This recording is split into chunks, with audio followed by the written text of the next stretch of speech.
Hello, I am your psychological mentor, Seung-hee Park. There are quite a few people who inquire about counseling for children, elementary school students at my center, but I don't particularly enjoy teaching elementary school students. Of course, it's not that I dislike it, but elementary school students are at an age where it's a bit challenging to understand the essence of life and intrinsic values that I talk about.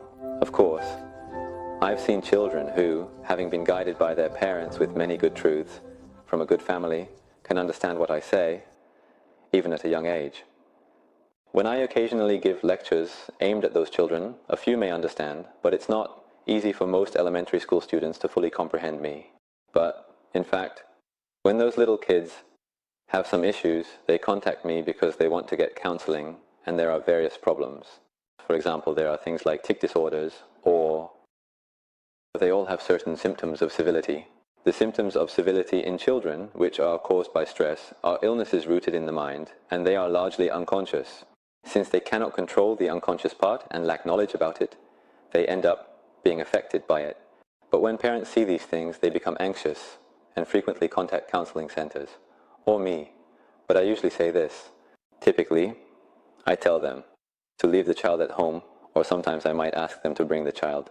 However, the issue is not with the child, but with the parents. I often say this.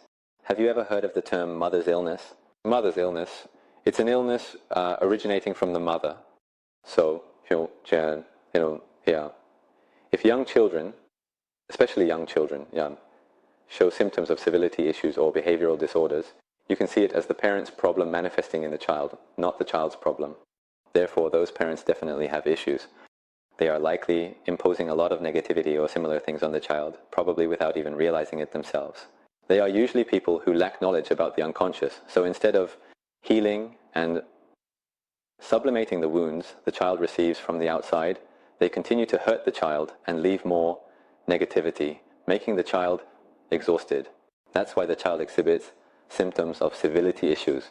So it's really unfortunate, but in these cases, it's not the child's problem, it's the parent's problem. So if your children are young and have such issues, realize that it's my problem as a parent.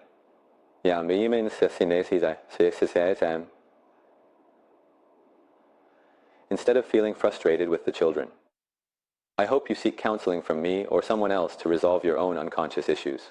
And when we talk about mother complex, many people think it's the wife's problem, it's the woman's problem, right? To clarify this kind of talk, let me explain further. All women, when they become mothers and want to do well by their children, can only give proper love to their children if they have received enough love from their husbands. So, when a mother cannot give proper love to her child, becomes overly attached, or nags the child, it's because the husband does not love or mistreats the wife. The stress and such issues are directly passed on to the child, causing the child to develop this mother complex.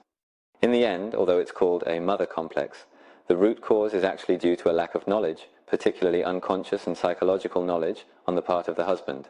So, it's always these ignorant, useless men who are the problem. When I talk about this, many of my students say that Mr. Park should be sent to the National Assembly. I often hear such comments, but please don't be moved by this and try to send me to the National Assembly. I'm not going to the National Assembly anyway. I'll just keep doing what I do for the rest of my life. And I'll live my life and leave in style. So, once again, please don't send me to the National Assembly.